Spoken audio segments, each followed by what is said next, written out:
Hello, everyone. This is the start of our lecture on Chapter 8, which is about momentum, impulse, and collisions.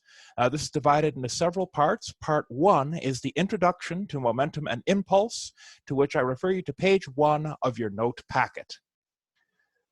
So a few clarifying points before we really start going into momentum or start kind of cracking into momentum. Because I personally found momentum and impulse to be challenging to understand on an intuitive level. So, everyone understands weight. It's like you pick up something and it's either heavy or it's light. You can understand mass as being just sort of a bulkiness or a resistance to being able to push something. Velocity is something that we experience every day when we drive our cars somewhere. Acceleration, likewise. If I'm going slow and then I go a little bit faster, well, that's acceleration. That's kind of intuitive. Energy and work are things which we can kind of understand on an intuitive level as well. And related to that is the idea of power. Can you move something that's very heavy, very fast over a great distance? That makes some intuitive sense. But what exactly do we mean by momentum and why do we need it? Well, we've previously looked at the concept of energy, which is a scalar quantity. That's very helpful in some ways, especially when we're dealing with conversions between potential and kinetic energy, or when you have for instance, something falling down a hill, and we can sort of define where the start and the end of that hill is. However, because energy does not have a direction, it isn't as useful when you're trying to describe a collision. Sure, you can say that a certain amount of energy is lost when a collision has taken place, but what does that tell you about the direction or about the velocity, which also, remember, has a direction associated with it as well? So that's where energy is kind of lacking, and we need this new concept and this new quantity called momentum. The way to think of momentum is as a kind of mass in motion. It isn't energy. It is a distinct concept from energy. But you might be able to think of it as inertia with a direction, or mass with a direction. So we can kind of intuitively understand the mass of something as being its resistance to being set into motion. So now we can think about momentum as a resistance to being diverted in motion which is already happening. So think of momentum as kind of inertia with a direction. Impulse, the other concept we're going to be dealing with in this chapter, is a measure of force distributed over some time. To this point, we've said this much force is applied to the object. In almost all of the problems, I think in all of the problems we've talked about so far, you're told that 15,000 newtons of force is applied to this object. But that's not usually how things work in real life. You can't instantaneously give something a bunch of force or a bunch of energy. It's spread out over some time. Even when something is very instantaneous looking, like for instance, a bat striking a baseball or something like that, there is some period of time where the bat and the ball are in contact. So the force is being applied over some time. And that's where we kind of need to come up with the concept or introduce the concept of impulse. So in momentum, impulse, and collisions, linear momentum is defined as P equals mv, where m is the mass of the particle and p is the velocity. And again, notice that these are all vector quantities. I spent a long time doing the PowerPoints, putting in all of the arrows over the top of this, so I certainly remember that momentum is a vector quantity, and you should too. Remember, again, that p and v are vectors, so they have a direction. The SI units of momentum are kilograms times meters over seconds, or alternately, newtons times seconds. The time rate of change of the momentum of a particle is equal to the net force acting on the particle and is in the direction of that force. So delta F is equal to dp over dt. And again, remember that all of these are vector quantities. If we manipulate this equation a little bit, and we say F is equal to dp over dp dt, we say this is actually equal to dmv over dt. So it's, mv being substituted in for this p vector here. Now, we're assuming that the mass is constant. We don't usually have a force being applied to an object and the mass changes. We don't see like things atomize or vaporize. And I'm sure in very complex situations, you could be dealing with something like this. But let's assume for a minute that m is constant. So force is equal to, we bring the m out, and we have this derivative dv dt. Well, dv dt is change in velocity over time. And what do we call that change in velocity over time, or this change in velocity over some very short period of time? That's what we refer to as a, or acceleration. So this is all very nicely interrelated. This idea of momentum and acceleration and force, they all relate to each other in one neat and tidy way. And I will repeat this again, momentum is a vector quantity. So if you have some mass and this mass is moving, the momentum vector is going to be in the same direction as the velocity vector. And here we have Newton's second law being cited at us. Remember that this is having to do with basically inertia, right? Or rather, sorry, Newton's second law is this one. But again, it's all related to the idea of momentum. All right, so let's take a sample momentum problem. Let's say that a 0.7 kilogram ball is moving horizontally with a speed of 5.0 meters per second. When it strikes a vertical wall, the ball rebounds with a speed of 2.0 meters per second. What is the magnitude of the change in linear momentum of the ball? So just to get a little bit of a graph here, we have a ball. It's inbound with a velocity of plus 5 meters per second as it goes toward the wall. It strikes the wall and it bounces back at you at a velocity of negative 2.0 meters per second if we define plus y as going that way. So the magnitude of the ball's momentum change, delta p, is very simply p final minus p initial equals mv final minus mv initial. Right? And if we're looking for the absolute value of this, we can simply plug and chug. The final velocity is negative 2 meters per second. Again, direction matters. The initial velocity is 5 meters per second, and that's in the positive direction. Remember, again, direction matters. The mass, which we've pulled out, is the same in the final and initial case, and that's 0.70 kilograms. We go ahead and solve that, and we find that it's the absolute value of negative 4.9 kilograms times meters over seconds, which we evaluate the absolute value, and that is 4.9 kilograms times meters over seconds. Okay, so that's just a very simple example of linear momentum change. Not particularly exciting, and you'd say, well, can't we do this using kinematics or the other equations that we've previously done? You could, but we're going to see very shortly that when you're dealing with things bouncing in and out at an angle, and you're concerned about velocity in more than just one direction, more than just linear velocity, this sort of tool is going to become very helpful. All right, so collision and impulse.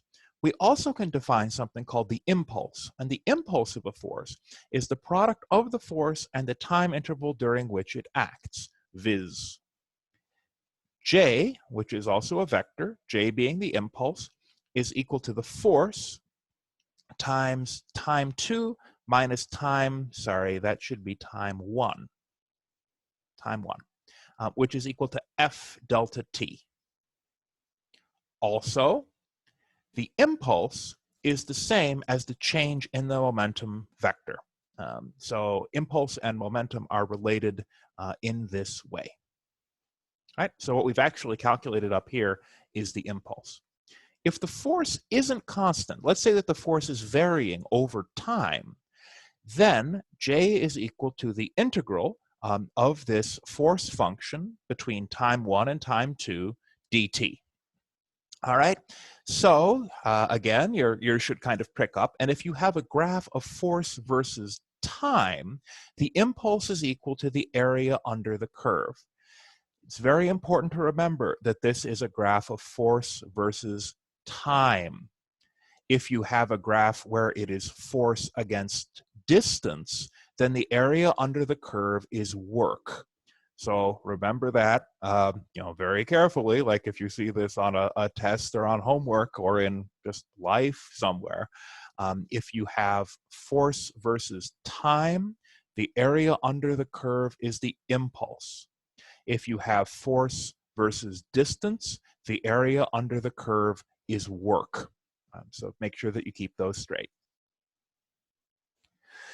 Now, we can also calculate impulse by replacing the varying net force with some kind of average force over a time interval.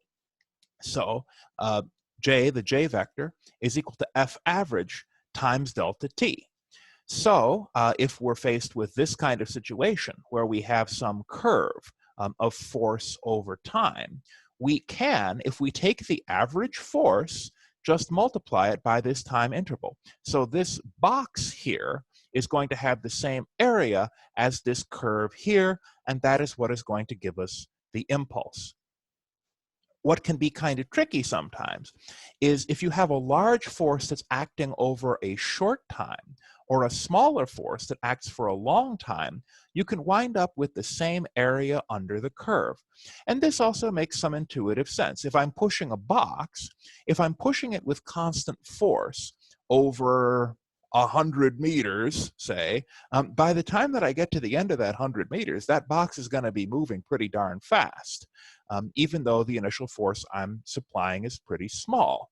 To get the similar effect over a very short distance or a very short time, I kind of need a cannon. I'm going to need a very large force over that very short time. So again, don't be fooled just by the height of the impulse curve. It's actually the area under the curve that matters. So if you have a small force that's acting over a very long time, that's the same as a small force acting over a very short time. All right, so just keep this in mind whenever we're dealing with impulse. Here's a sample problem. So let's say we have a 5-kilogram toy car that's moving along an x-axis. The figure gives Fx of the force acting on the car, which begins at rest at time equals 0. The scale on the f-axis is set by F, whatever this is 5.0 newtons. And up here, this is 10 newtons. I've written this in, and this down here is -5 newtons. It's asking us for the momentum at t equals 4.0 seconds and at t equals 7.0 seconds. And then it's finally asking us for the velocity at time equals 9.0 seconds. So in part A, what we're going to have to find is the area under the curve that's right here. I'm going to outline this in red. It's this trapezoid here. So there's like a triangle here, and there's this square area here, and we're trying to find this area right here. In order to do that, we say that the impulse is equal to the change in momentum, which is equal to the area under this curve, which is equal to 1/2 2 times 10. So this is 2 wide by 10 tall, and this is a triangle, so it's 1/2 base times height plus 2 times 10. So between 2 and 4 is 2, and then the rest of this, and then this rectangle here is 10 newtons high. We sum them together, and we find that the momentum, or the change in momentum, the change in momentum here is equal to 30 newtons times seconds. We are told that the initial cart is at rest, or the cart is at rest at point 0. Let me see. Right. Which begins at rest at time t equals 0. So in other words, the change in momentum in this case, because you're changing from 0, because that changes 30 newtons times seconds, the momentum at t equals 4 seconds is 30 newtons times seconds, right? And that's just another illustration here. Because P initial is 0, because once again, the card is at rest in that initial time at time equals 0, right? So we move on to the second part, where we're asked what is the momentum at t equals 7.0 seconds. The area under that curve is 1/2 2 times 10, so that's again this triangle, plus 2 times 10, that's the area of this rectangle, plus 1/2 2 times 10, which is this triangle, minus, remember, we're looking at it at this point here, the force has changed direction at time equals 6 seconds. So we have to subtract this area here, which I'm outlining in red, from the positive area, which I'll go ahead and outline in black. I think you get the idea. So it's black minus red. This area here is the negative area, so it is 1 wide and 5 tall, so 1/2 times 1 times 5. We add all of this up, and we find that it is 37.5 newtons times seconds. And once again, because we're beginning with the cart at rest, P initial is 0, so this is going to be P final. Okay? How about at time equals 9 seconds? Here we're trying to find the velocity. Once again, we can find the final momentum where we have the sum of our black trapezoid here, and here I've written this as the formula for the area of a trapezoid, from which we are subtracting this guy right here, this entire trapezoid here. So this is the red area, and this is the black area. We find that it is 30 newtons times seconds. All right. And we know that 30 newtons times seconds is equal to PF minus PI equals MVF minus MVI. We know that VI is equal to 0. So this whole thing is equal to 0. We go ahead and plug and chug. We know that the mass of this toy car is 5.0 kilograms, and that allows us to find the final velocity of 6 meters per second. Okay, so that's good. Similar to this, but related to momentum, there is something very it's similar to the work energy equivalence, where J, the vector J, is equal to the change in P as we've previously seen, and that is equal to PF minus PI, and therefore PI plus J equals PF. And again, this is like the equivalence between kinetic energy and work, where you can kind of think of impulse as being something that is done on an object which is adding or subtracting from the momentum. Remember that impulse can be negative. It can be directed in a direction opposite the object's motion. It also can be directed in a slightly different direction than the object's motion, as eventually we're going to see when we start talking about collisions. The change in momentum of a particle during a time interval is equal to the impulse of the net force acting on the particle during that interval. So we can rewrite this expression as the initial momentum plus F average dt, or F average delta t, is equal to the final momentum. Or if we take impulse as being area under a curve, we can also add it in that way, right? So here's a sample problem. We have an overhead view of a 300-gram ball with a speed of 6 meters per second striking a wall at an angle of 30 degrees, and then rebounds with the same speed and angle. It is in contact with the wall for 10 milliseconds. In unit vector notation, what are A, the impulse on the ball from the wall, and B, the average force on the wall from the ball? And unfortunately, these axes aren't very clear, so I've drawn them a little stronger here. So what we first want to do is say, all right, what are the components of this velocity vector?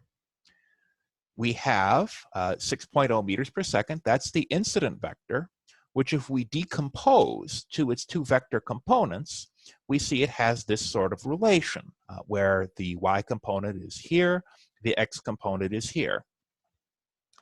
V naught then can be decomposed into its vector components.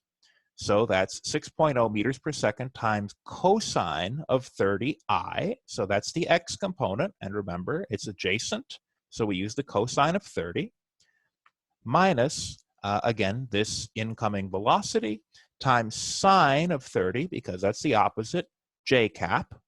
We evaluate that, and we find that it is 5.20 meters per second I cap minus 3.0 meters per second j cap. Now, that's all well and good, but what about the final velocity? What's it going to be looking at? Well, we're told that it strikes a wall at this angle and then rebounds with the same speed and angle.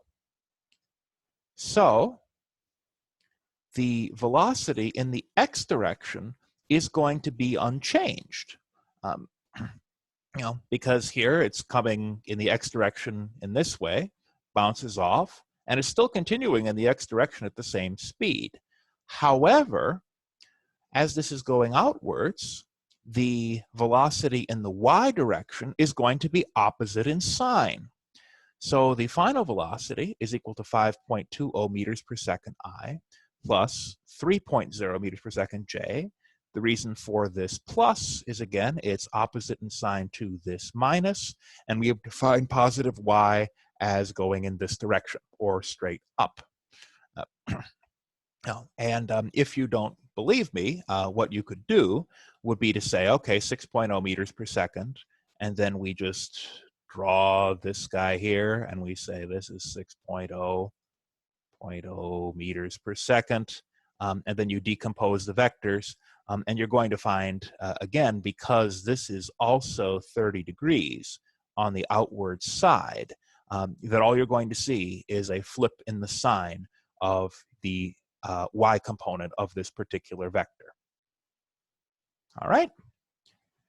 So for A, if the mass is 0.30 kilograms, the impulse momentum theorem lets us say, all right, what's the impulse in the x direction?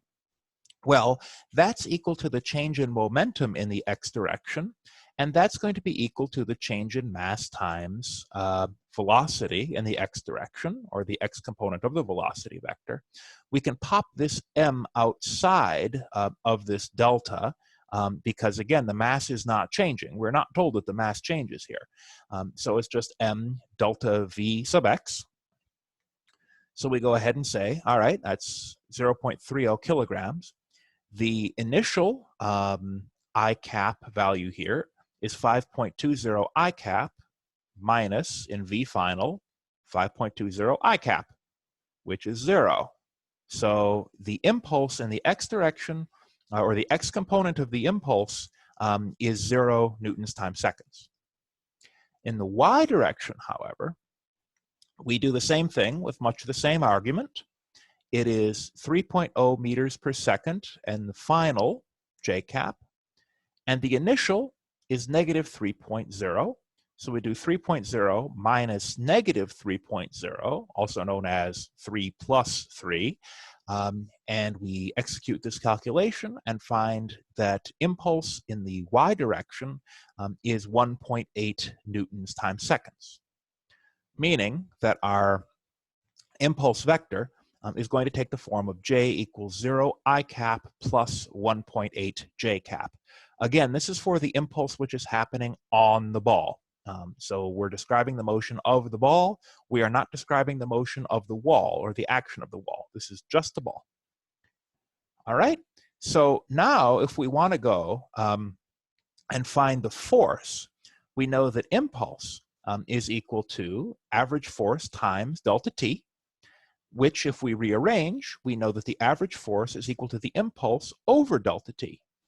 So delta t, we are given as being 10 milliseconds. So that's right here. That's 10 milliseconds. That's the time that the ball is in contact with the wall, which we want to translate into seconds. We want to be is 0.01 seconds, because remember, if we're using SI units, it's kilograms, meters, and seconds. So all of these units are presupposing that you're working in kilograms, meters, and seconds. So make sure to make those conversions. Otherwise, you can be orders of magnitude off, and that's not good, right? So we go ahead and plug in 0.01 seconds. We have our F average vector as 0 newtons times seconds I cap plus 1.8 newtons times seconds J cap over 0.01. And we find that the average force, which is applied on the ball, is 180 newtons J cap. So it's 180 newtons, but just right in the Y direction. The force here, if you look at this diagram, that's the force vector. Force vector is acting in a straight line in the positive Y direction.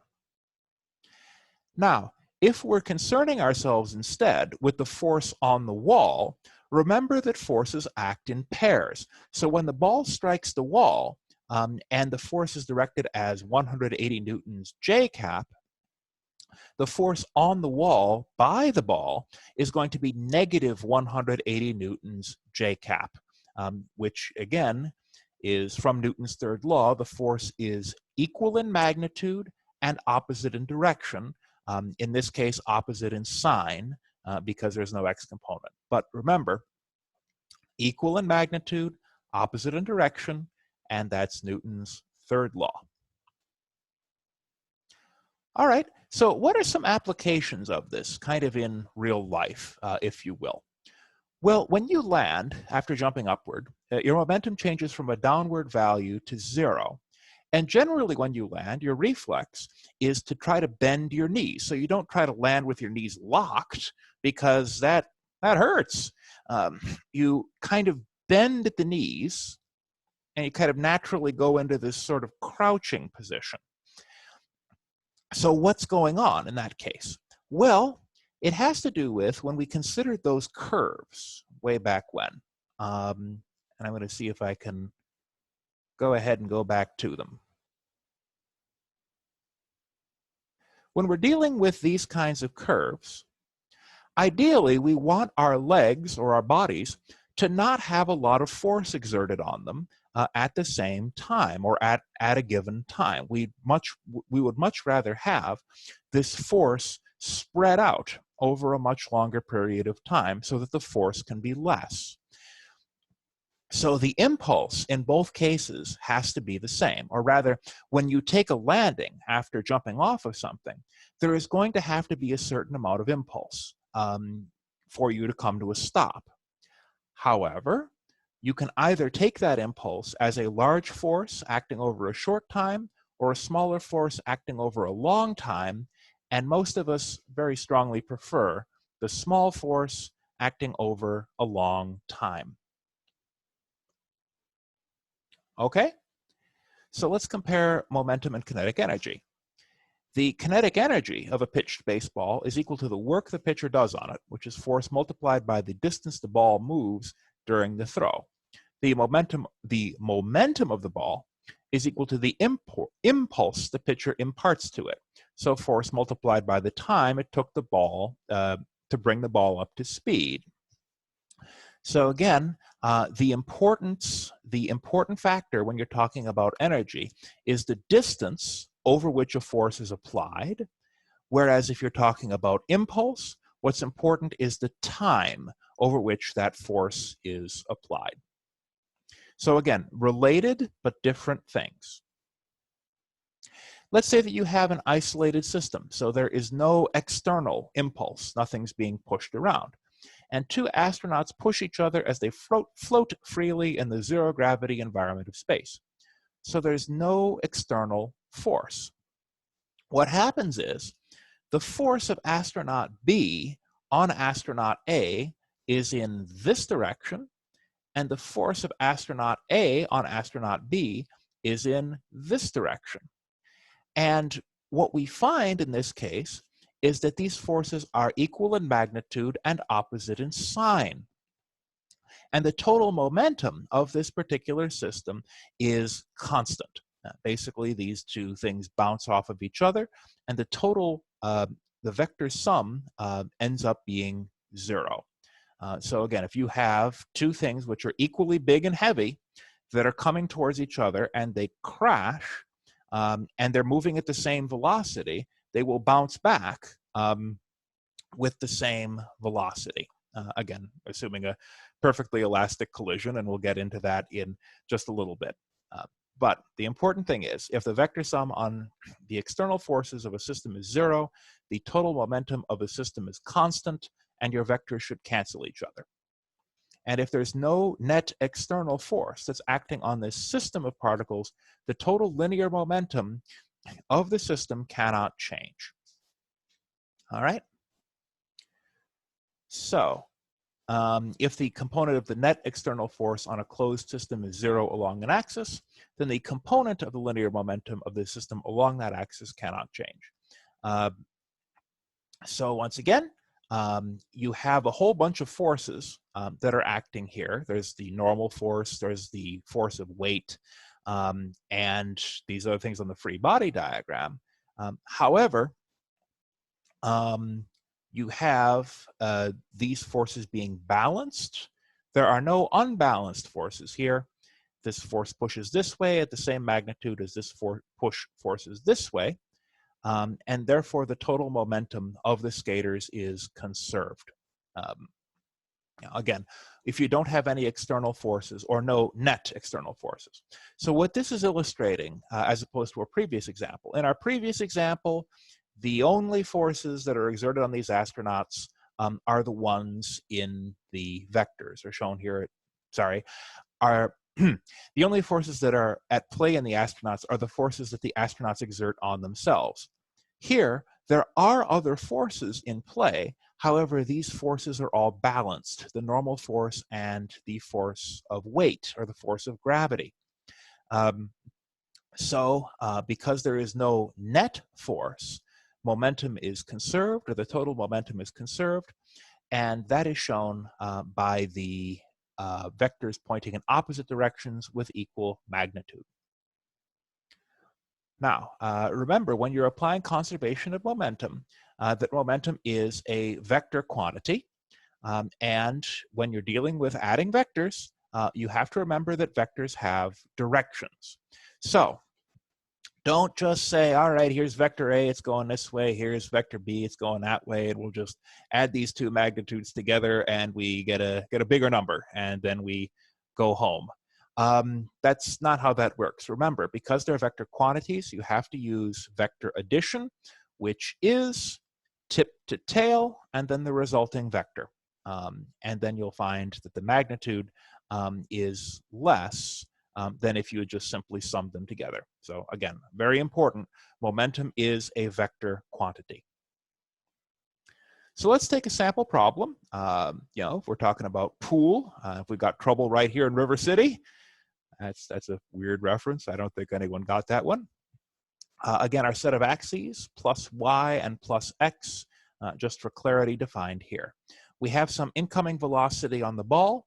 We have outgoing velocity on the ball.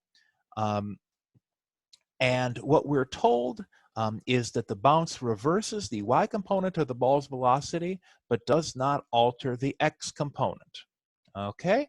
And that the total magnitude of these velocities is going to be the same. So it's asking us, what are these angles? And what's the change in the ball's linear momentum in unit vector notation? And we're not going to worry about the fact that the ball is rolling. We're also neglecting friction if we're talking about the ball rolling on some felt thing, or felt cloth of the table. We've got to remember is the momentum, the initial momentum going in is the same as the momentum going out.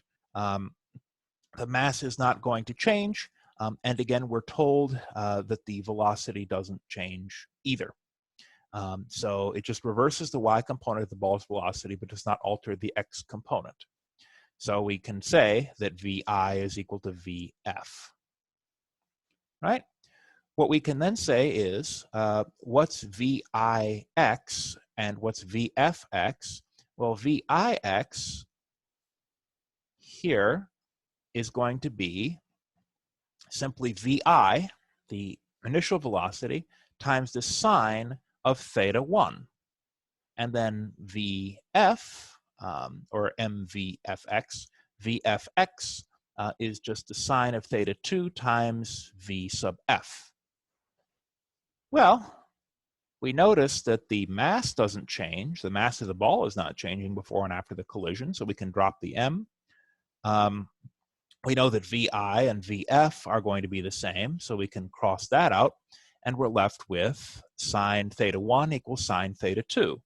And therefore, we can conclude that theta 1 is equal to theta 2. That's very handy.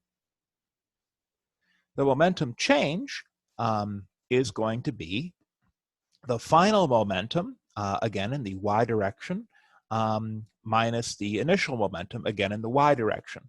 We are told that because the ball does not alter the x component of velocity, we don't have to worry at all about momentum in the x direction. All of the change in momentum is only in the y component of momentum. We are told explicitly that the speed in the x direction does not change. The direction in the x direction does not change either. It's going to the right here, and it's continuing to the right here. So again, all the momentum change is concentrated in that y component. And again, the y component of the momentum is going to be given by the cosine. So we have theta here, and we're looking at the y-axis. So that's going to be cosine of momentum in this direction for the final momentum, and cosine of momentum here in that direction. Or I might be confusing you. Just note that it is going to be MVF cosine theta 2. Okay? So we know that the initial velocity and the final velocity are equal, and we've shown that theta 1 is equal to theta 2. So that allows us to substitute and simplify. So for theta 2, we can plug in theta 1. For VF, we can plug in VI. We go ahead and do this, and we find that delta P is equal to negative 2 mv sub I cosine theta 1 j cap. And again, I just put the j cap in there because the ball's x component, the x component of the ball's velocity, does not change. All right, so that's kind of an introduction to the idea of momentum and impulse. And in part 2, we're going to be taking a look at momentum and kinetic energy in collisions. And we're also going to be meeting different kinds of collisions, something called an elastic collision and something called an inelastic collision. Thank you for watching, and I will see you next time.